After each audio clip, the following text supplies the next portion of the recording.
to the Confluential Live. We were just laughing about Adam's squeaky chair. Strong start over here. So thank you so much for joining us this morning. If you're new here, we do this live every week, and it gives us an opportunity to just talk about what we're seeing in the marketplace with our real clients. It's one thing to talk about hypes and trends, and all of those things have a place. But I think that a lot of times we miss of still what's happening in industry. So these are an opportunity for us to have those conversations. The great part about this format is you get to engage, ask questions, and give your opinion too, because it's not so much about what's working for our current clients. It's about knowing that you have options, right, in the marketplace to really own your own technology strategy. So I invite you to kind of test that feature. Just pop where you're joining us from today. We're live on LinkedIn, YouTube, Instagram, and we also do TikTok lives after this. So feel free to join us over there on our profiles as well. So with that, welcome, Adam. Happy Thursday morning here in beautiful Colorado in the States. How are you today? Good. Good morning, good afternoon, good evening, everybody. Glad to be here today. It's a beautiful morning. It's nice and crisp. A little bit chilly almost, so kind of enjoying the fall weather settling in, and glad to be here to talk about ERP and stuff like that today. Yeah, micro moves. You like that? Speaking Yeah. of buzzwords, man, for someone that hates buzzwords so much, I am certainly the queen of making them. So today we're going to talk a little bit about kind of the change of season. See what I did there? In ERP, right? Looking at, are these monolithic implementations still something that your strategy should focus on? And it's really an interesting time because we're seeing less boards approve, those multi-million dollar implementation budgets because of the level of risk that they have in the marketplace.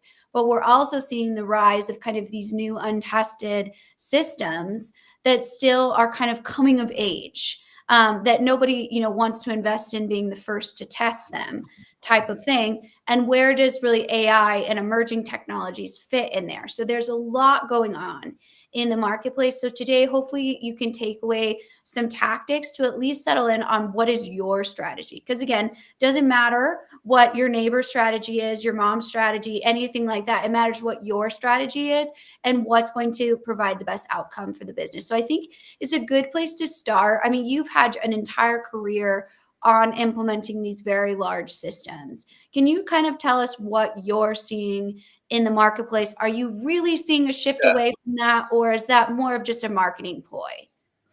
I don't think anybody's ever wanted to actually implement ERP. I don't know that that's a shift. To be fair to the topic, but it's kind of something that feels necessary.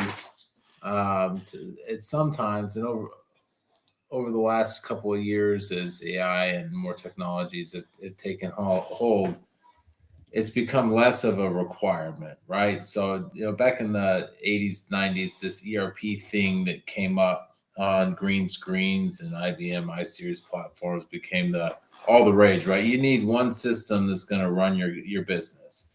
And in that, you had this scenario where one system to run your whole business was quite appealing because systems didn't exist at all before that, right? So let's have one. Let's not have a bunch, and that works and still works for a lot of people. As time has kind of developed the marketplace on business applications, it's really kind of grown and diversified on what's possible, what's out there, and you had this shift away from it needs to be one system that's highly customized to customizations are bad for your business because it makes you out of date. So your one system needs to be standardized now, right? And now I think that what people are realizing is that this model of every business must be standardized doesn't fit for everybody. So they need more intricate things. And I think the best way of explaining it is less about are you special and do you have special requirements, and more where do you need Exactly. need things? Where are your greatest complexities?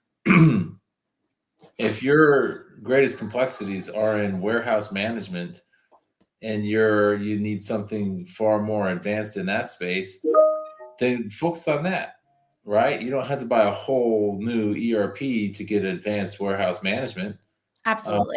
and you may save a lot of money on ERP by getting something that's scaled back a little bit more, and then oriented more towards the I can do something small here, small and simple, and then I can have focus on spending money in a more targeted fashion. So I think that's kind of over the last couple years has shifted towards that kind of composable ERP that Yeah. allows that level of focus.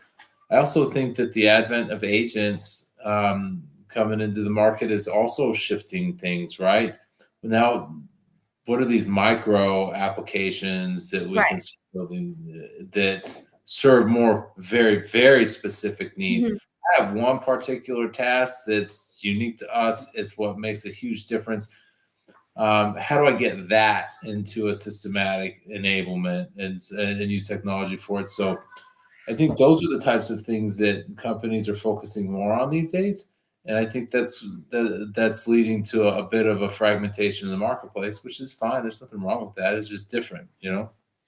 Absolutely. And I think, before we really dive into, the monolithic mindset, because I actually really did name this conversation that on purpose, because we we as businesses don't move in decades anymore, right? It takes quarters, sometimes weeks, right, for these technology systems to produce ROI. And so when we think about the decision makers involved in that, right, we think about a board of directors, we think about shareholders, we think about the executive team. A lot of times, what they're seeing is these newer kind of micro systems being able to produce that speed to value, which is, an implementation methodology that we talk about. So there's this shifting of, oh, maybe this is kind of the way to go to get things done faster and more efficient. But then still, we have this balance of standardization, as you mentioned in that. It's very difficult to have different business units and departments operating on different, SOPs, right? So all kinds of different things going on in the organization. So we're not creating silos. How do you balance that? Like when you go in, are you looking at it and from an assessment standpoint and being like, hey, this is a mature enough operational organization that can handle something like more of a modular based system? Or what does that really look like for your process? Well, it depends on the organization, right? So I have I have clients that are look, we need one system, and we have one system that does all of this. We need to replace one system that does all of this, and that's fine. You know, Mhm. there's nothing wrong with that.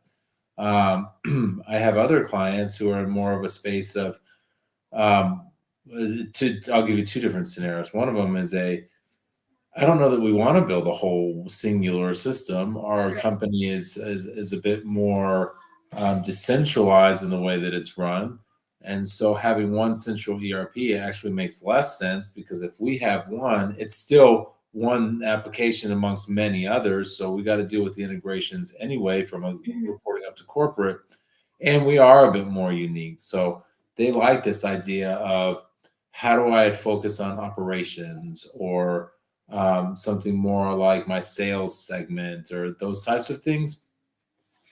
And in another case, we have a client who is also in a space where they are going through the big box ERP implementation, and this is something that takes years. And when you take years to do something, the business doesn't want to wait, right? You Mhm. can't tell everybody in the business to wait for value that comes from technology, or they'll go buy it themselves and they'll use it anyway, and IT just won't know, Yeah, right? right, So shadow systems up in here. Yeah, we got to absolutely. talk about just what's a normal response to certain things. You know, it's normal to want to add value to Mhm. your individual department, and it's normal to say, and I need to do that in a way that IT says no. And so how do I do that? There are a lot of different ways that you can do that. Some of them are a bit handier than others, like Mhm. going and buying a new system under the cover Yeah. of darkness, if you Yeah. will.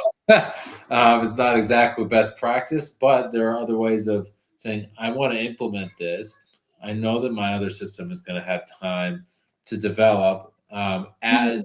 into this after they're done with the ERP, but I can Mhm. start using this now to solve some of my problems and grow into it so that I know how it needs to integrate later, and I'd be first in line on the post ERP phase 2 type Mhm. of thing. So there's always a way around a big box conversation. Yeah.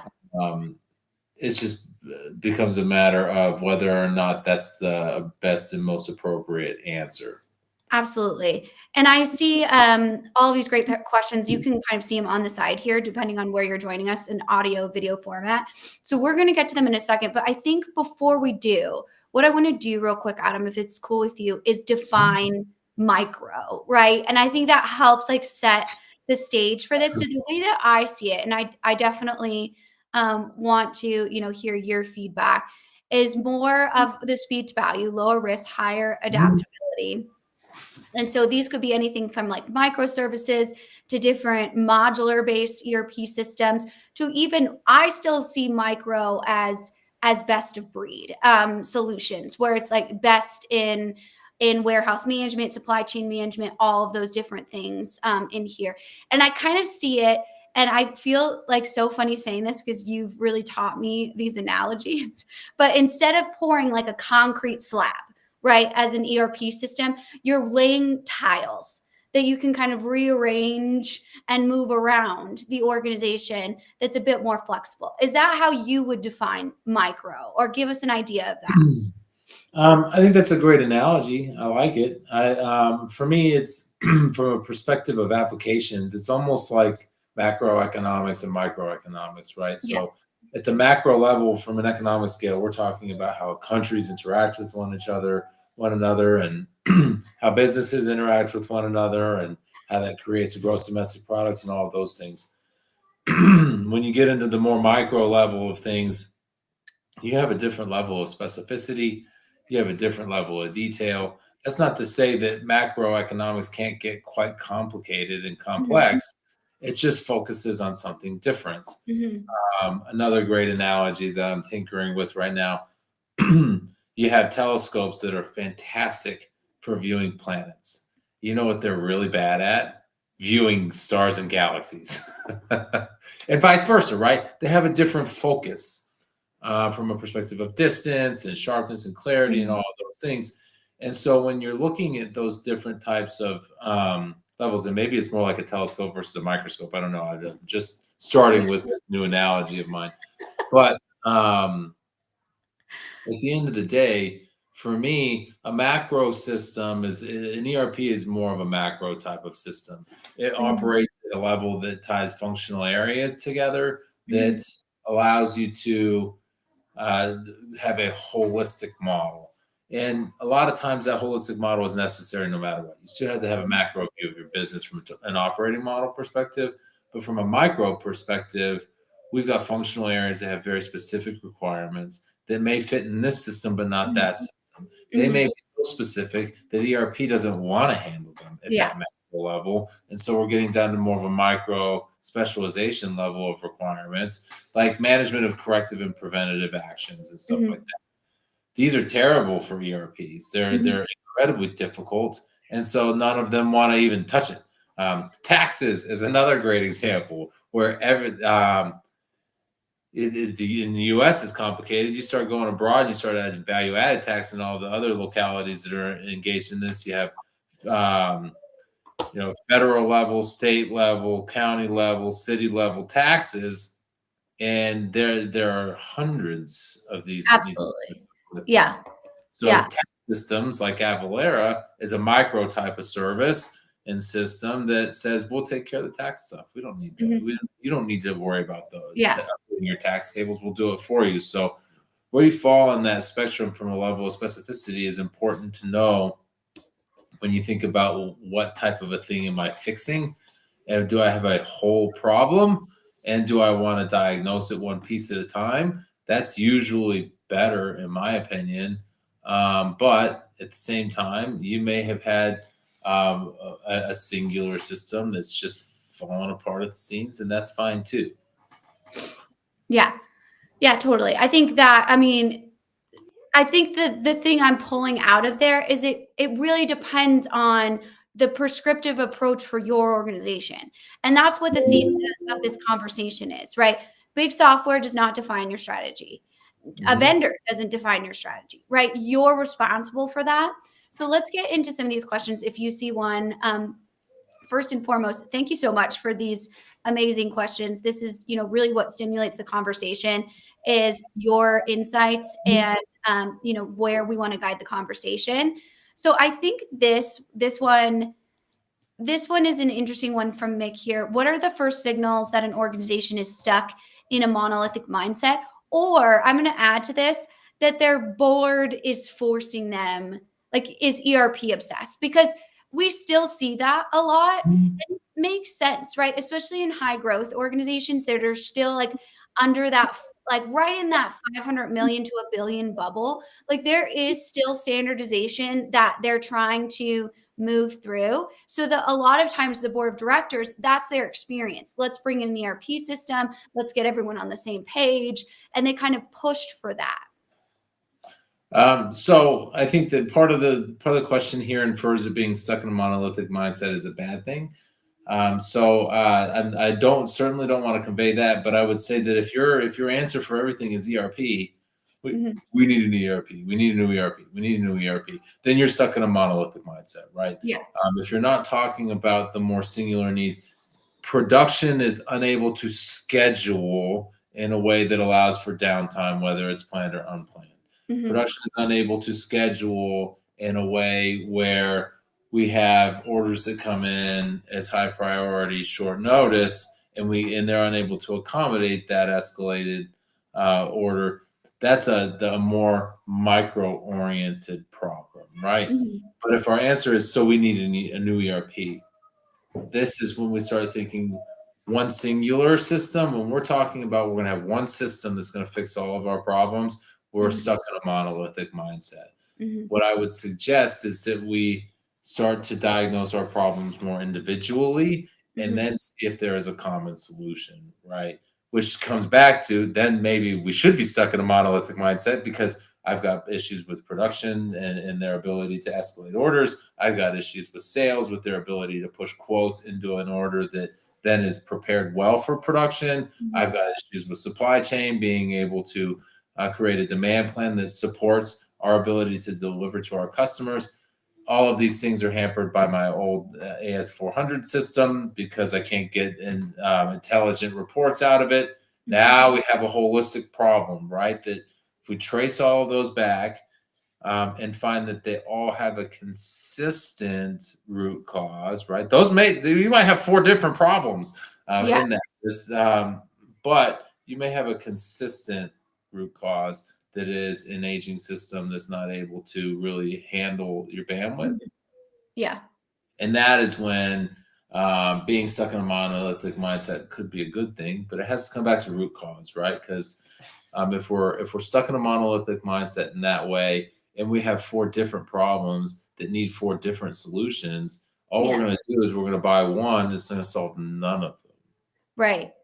And I And think for me, this really comes back to what is the needs of your end user, right? A lot of times we have people making these decisions that, I mean, the average CIO, right, especially of a Fortune 500 company, we talk about this all the time, they wouldn't know how to get into half the systems that their teams are managing, nor yeah, should they, right? That's not their job, right? Their job is to advocate on a senior level. But when we have the senior level making these types of decisions without talking to the end user, then we get in these really weird, awkward yeah, conversations where we bought the software and the end user's like, I don't even do that. Like, what do you mean? And you're like, yeah. oh, well, I sure thought you did. And then, we have lots of different problems going on in that When conversation. here's another positive to a more micro oriented approach.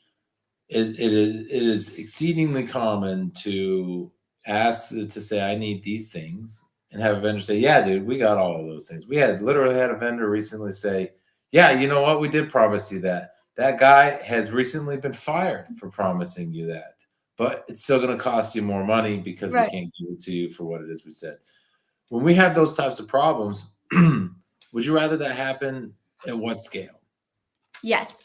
True. Small scale, yeah. Really good point. Also, we have more control over it, yeah.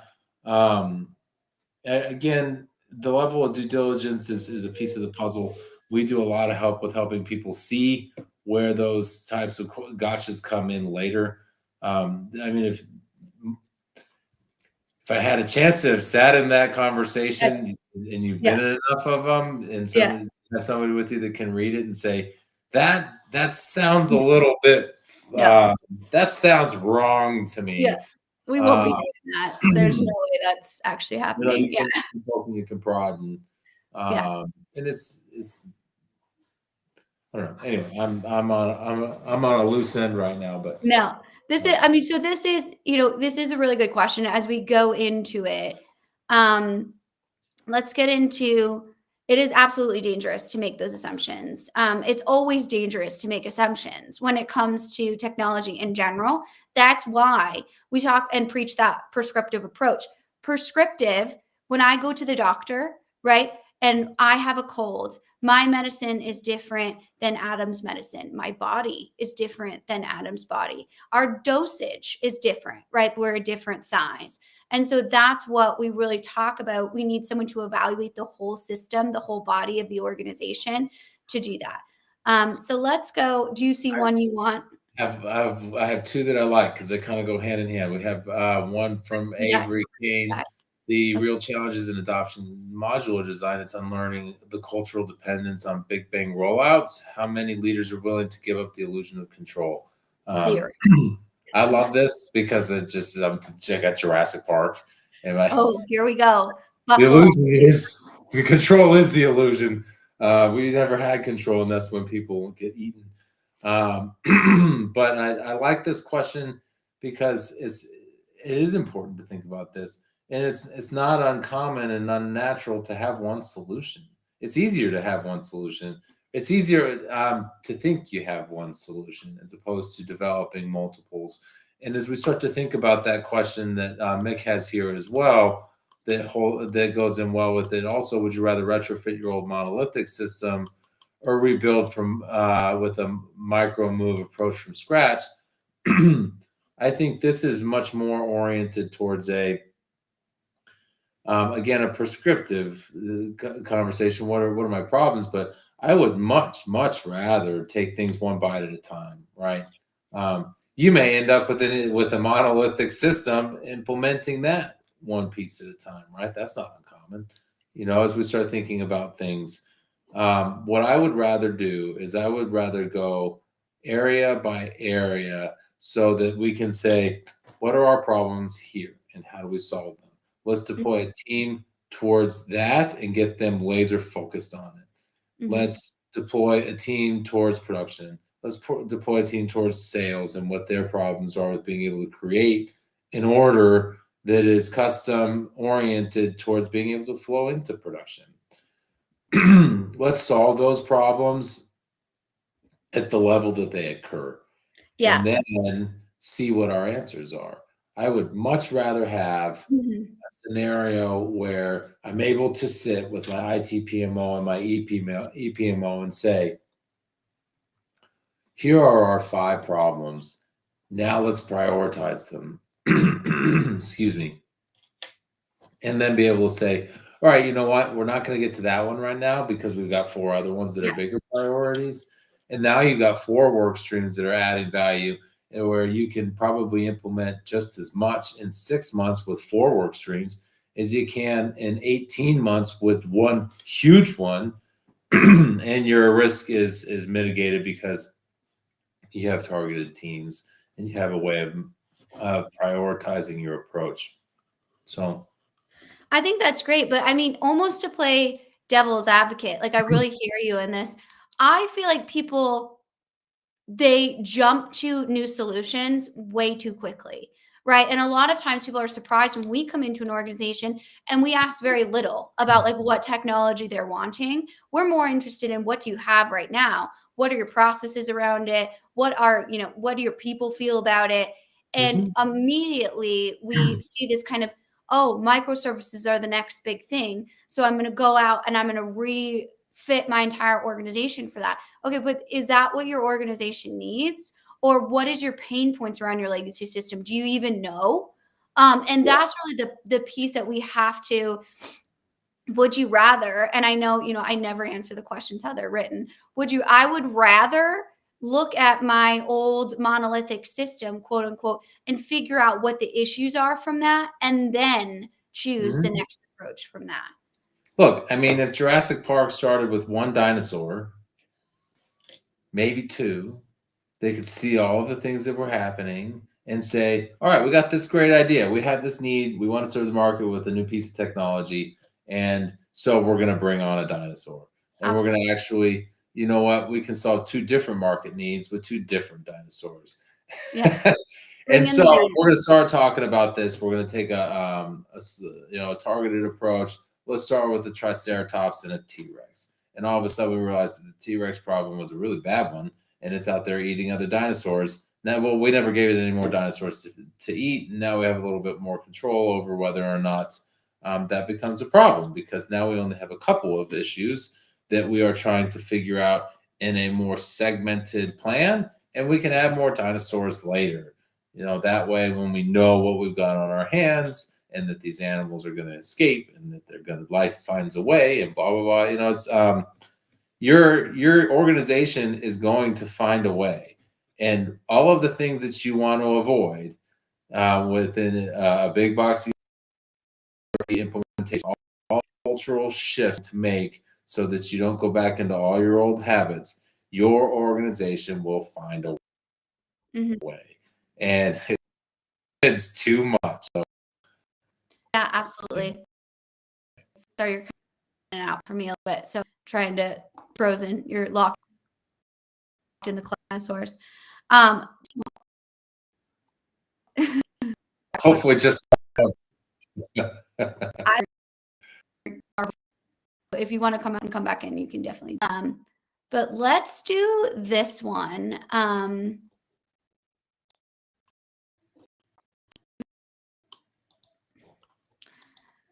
This is a good one. Are made about ERP in theory that aren't necessarily true in practice. I think this happens all the time. And maybe we add to another complexity of this question, what assumptions are made about microservices or, best of breed opportunities? Adam's jumping back in. So there you go. Cool. So as we start talking about what assumptions are made about ERP in theory that aren't necessarily true in practice, that it's going to solve all your problems, right? Yeah. That's a good one. Another thing that's an assumption that's made about ERP that I really like, and it's always fun to see who reacts to it this way. It's the CFO approach, which is, this isn't going to make me any money. Your ERP is not going to make you money. I'm gonna just say that right now. It will not make you money. How Yeah. you use it might help you make money better, but you're like the idea of having a return on investment on an ERP that is really oriented towards um, an ROI that's identifiable and attributable directly to the ERP is false. It's Yeah. not. It's not something that you should chase.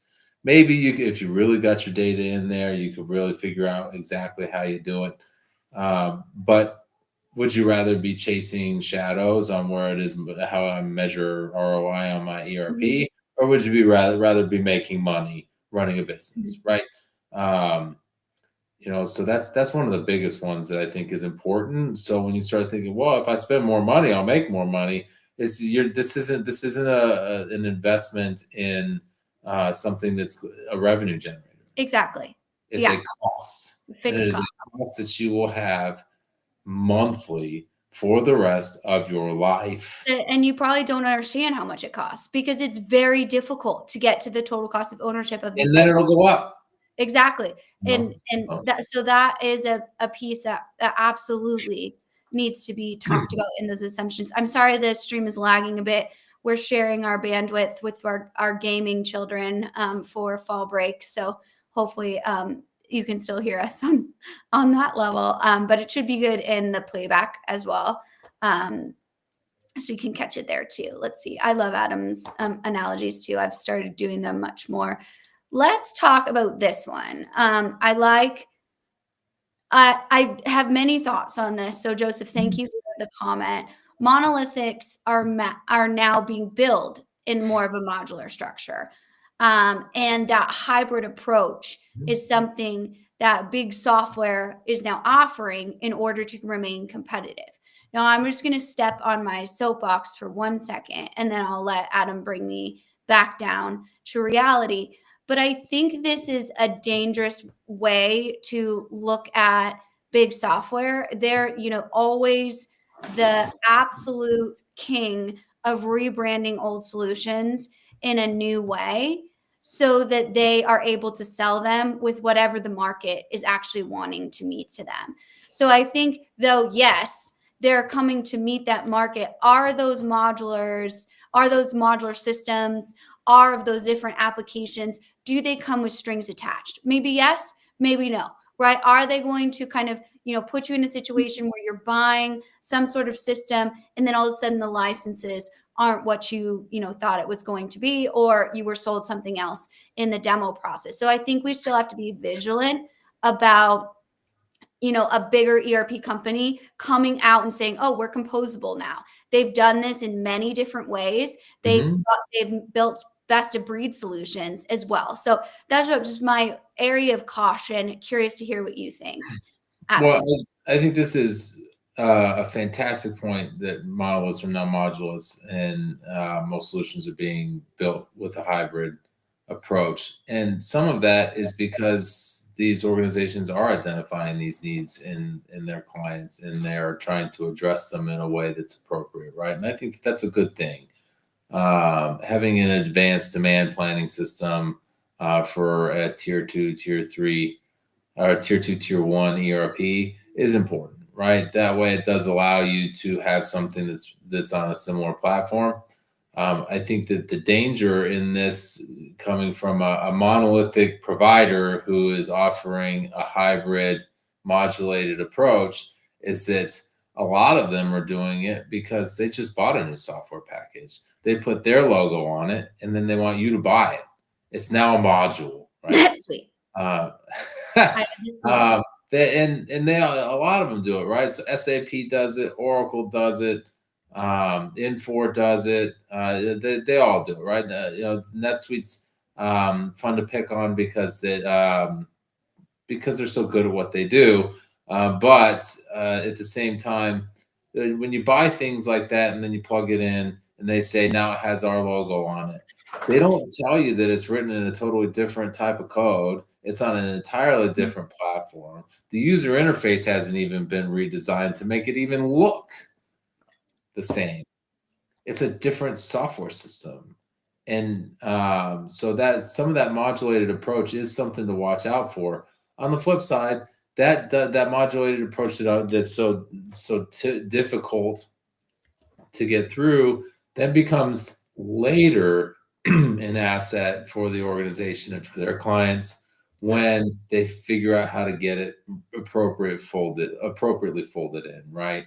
So when we start talking about what the things that you build on to be able to add, company acquires a software system adds a ton of value, then they recode it so that it integrates properly, and now 3 4 5 years later, the first folks who are on the more native integration are starting to be able to use it, right? It takes several years to do that. So when you're buying some of these things, that modular approach can be an advantage for the customers, but it can also be a good thing, a good trap to fall into. So Yeah, absolutely. Definitely, an opportunity to due diligence in this situation, but definitely a good observation.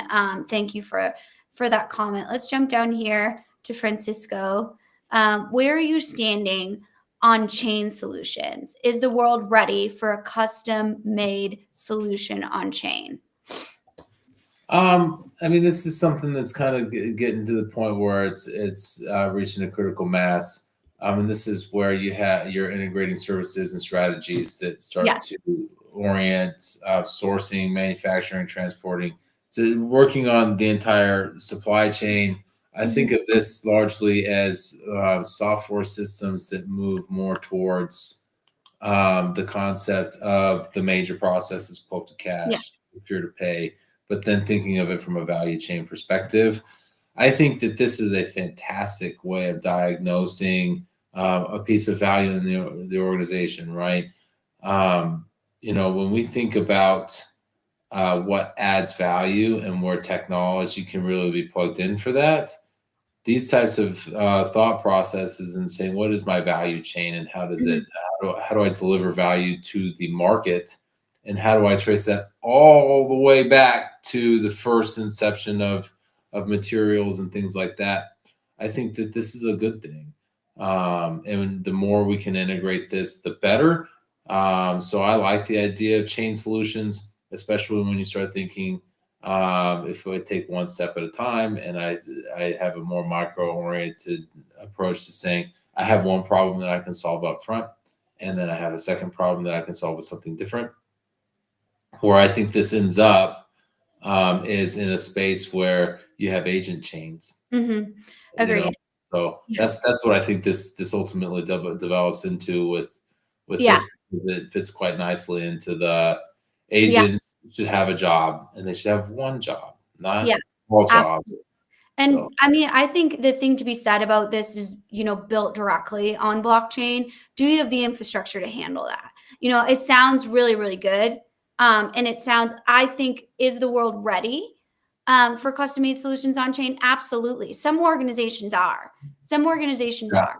The core organizations that, we still talk to on a 30-year-old green screen, they have so much work to do in order to get there. But that doesn't mean that it's going to be 10 years of work. It means we're getting to work data and having those abilities to organize data more efficiently. We're using automation to help with, the rule-based implementations of new technology. So yeah. yeah, I think we're absolutely ready for that. I also think what I really like about on-chain solutions is the transparency around being able to see that full visibility, because I think that's really where we find those inefficiencies, those gaps, and we are able to create change when we see that entire thing. You just have to make sure the organization is ready for it. So is the world? For sure. Is your organization? Is a totally different story in that We conversation. can't just plug in frog DNA I and know. complete the chain and Right. hope for the best. Right, right. So that's such a good question, though. Let's go to some more of these. We have a couple minutes left, so definitely drop your last minute in here. If you're watching after the fact, we always go back and comment on them. So let's see. Um, any you want, Adam, or I'm going to pick here. Go for it. Okay. I've got dinosaurs on the brain right now, so Okay. You good have luck. to ask, does this approach expand my options or subtly narrow them under the, disguise of choice? And I think this piece is really what you should be asking when we're having those conversations with the vendors, right? And what that actually does.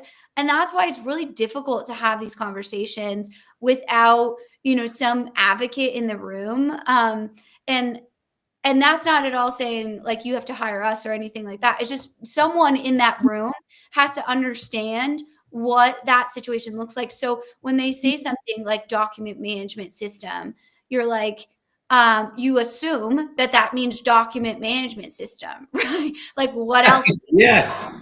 Um, so but then you didn't dig into the contractual pieces, or you had a salesman that told you the wrong thing.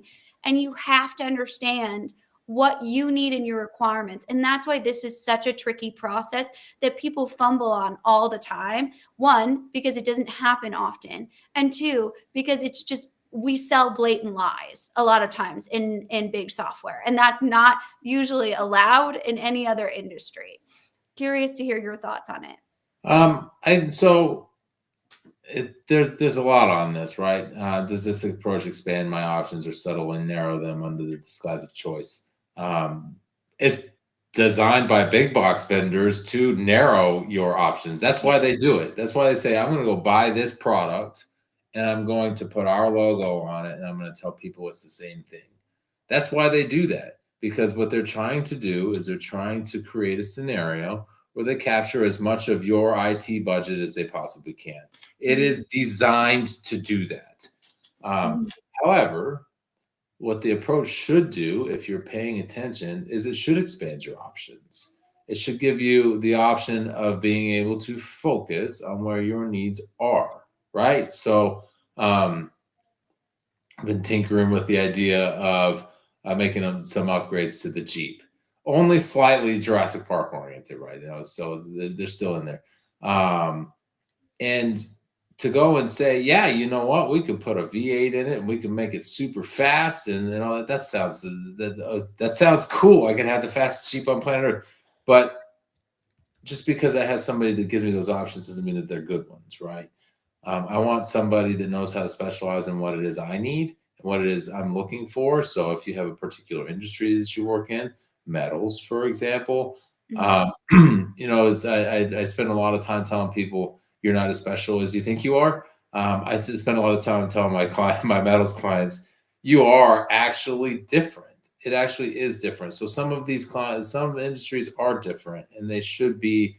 You should be able to think about this in more safe environments where you can build one step at a time and then see what the consequences of that build are, where your benefits are coming from, and then focus on what you get out of that and then continue to stack, as opposed to let's wipe the whole thing out all at once and try to get all of our requirements in. Because what's also going to happen along the way is, in addition to the, well, what did you like? I need document management, and this. Well, you can't. Your version control, that's a new requirement. Like, what do you Mhm. mean version control is a new requirement? What did you think document management is? Mhm. Well, it's not version control. That's different. All right, well, whatever. Now we're in a bit of a standoff.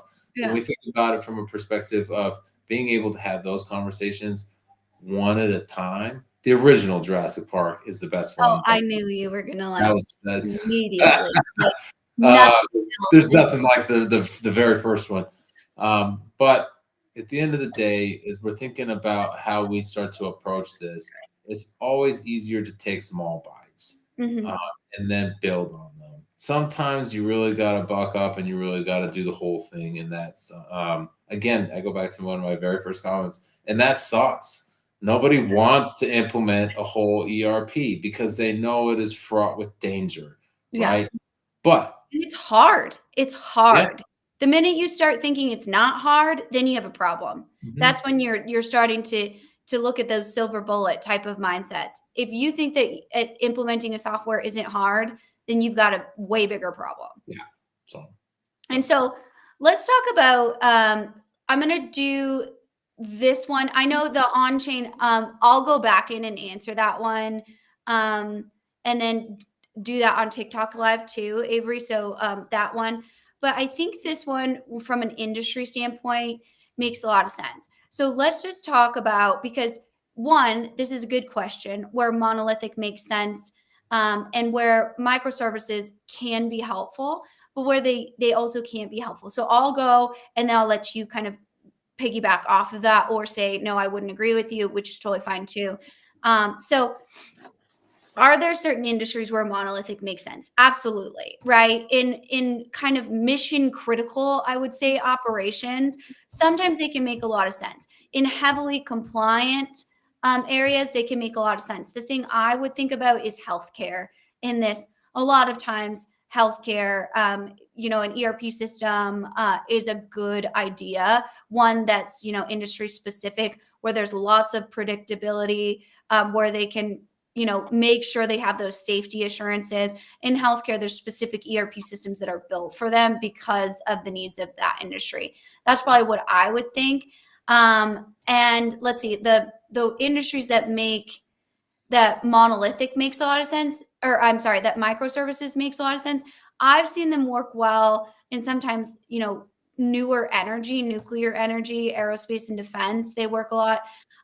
Sometimes people talk about them in government agencies. I would probably disagree on that one. But they also are sometimes a great option for startups.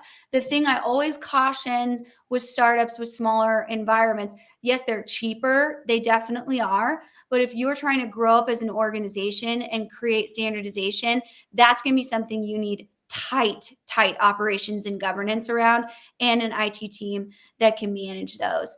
Really, the biggest thing here is remembering that your industry, though it might have specific tools, those tools are going to be more expensive. Those tools are going to be more specialized. Maybe that's a great fit for you. Maybe it is. But your job as the business leader, especially as we see, Adam and I talk to businesses every day that we didn't know existed, right? So especially as we see that the industry just become more specialized. So I'll let you kind of give closing thoughts here, Adam, and then we got to jump.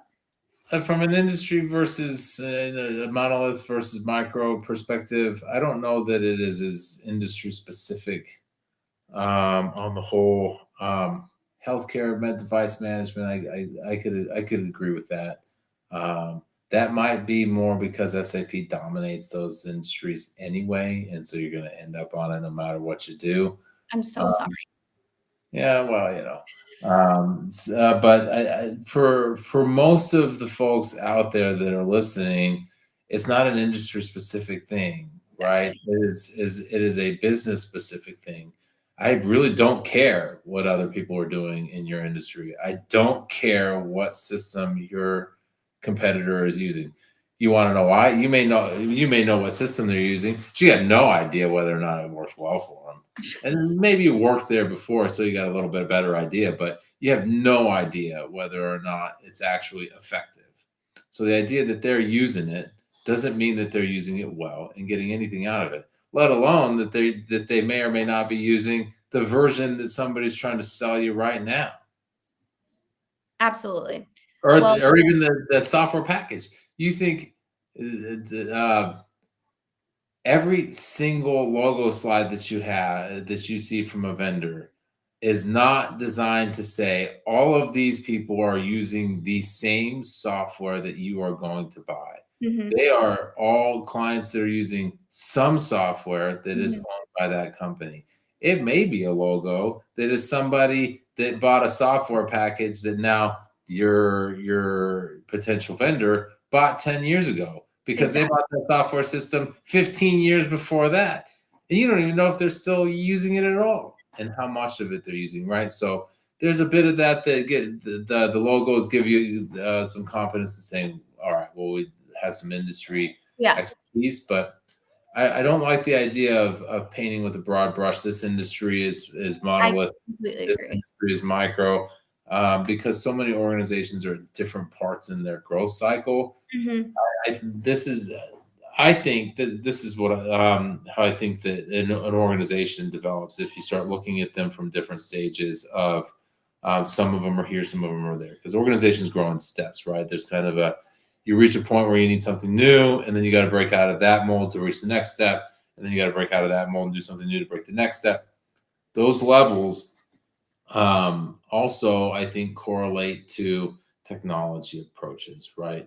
Everybody starts out on QuickBooks, and then they start growing, and then they start tacking things on. You end up with Fishbowl because QuickBooks can't do inventory. You end up with a bunch of Excel, and then you say, now I need a new ERP. mhm, And then you grow into that, and you say, I'm going to buy NetSuite. NetSuite's small enough for me to grow into, but it's got some space, and I can tack some things on. And so I'm going to start adding systems onto NetSuite now. Start mhm, tacking pieces on. And then mhm, as I grow into that, I'm going to think, some of those pieces can now stay because they're specialized enough, and some of these pieces need to go. And so I'm going to grow through that. I might replace NetSuite now. It was something a little bit larger and something a little bit more capable of handling me as I grow. And so you kind of have this singular bolt on and then constricting back to something more singular, because as we started to bolt on, our needs have grown and expanded, and now our cost is starting to balloon, and so we come back towards a more singular approach.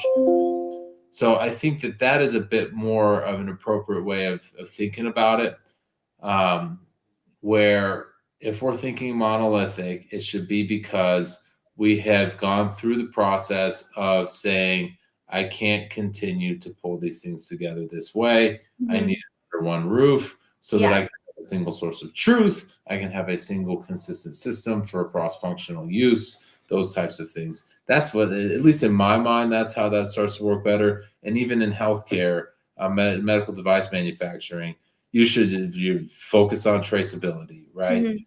And quality and production. The rest of your systems, at the end of the day, your sales system from a med device perspective is less important.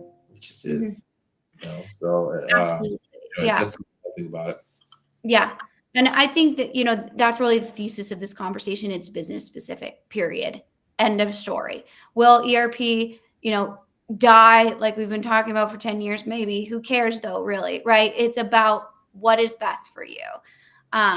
So if you want to kind of test your ERP shortlist, I invite you to try River AI, which is our ERP selection tool up here. You can have a conversation with it. It's built on our proprietary data. It's not chat GPT in any way, shape, or form. It's built from our data and our colleagues' data. So it's a great opportunity to start to ask those questions, and a great exercise to go through, like, what are my pain points? Because it asks you those types of things. You look at industry, you look at size, and it's just a great opportunity. It's a totally free tool. So definitely invite you to do that. Thank you for all these amazing questions. As always, we try and do a live every week. Adam will be solo next week because I am out of the office. So he may do it, he may not, but we'll let you know. You can always find us here on LinkedIn and ask questions that way. I'll also be live over on TikTok later today if you want to jump on and join there through my profile. But we appreciate your time today, Adam. Thank you so much to everyone with the fantastic questions. And you know what? Life finds a way, It right? does, and so will your organization. Yeah, So right, right. let's So help calm down. No. let's help it find the right way. Yeah. You know, Amen. Amen. Awesome. Well, the thank you all. phosphorus will get you. Okay. All right. Those are the vendors, by the way. You let Okay. them out.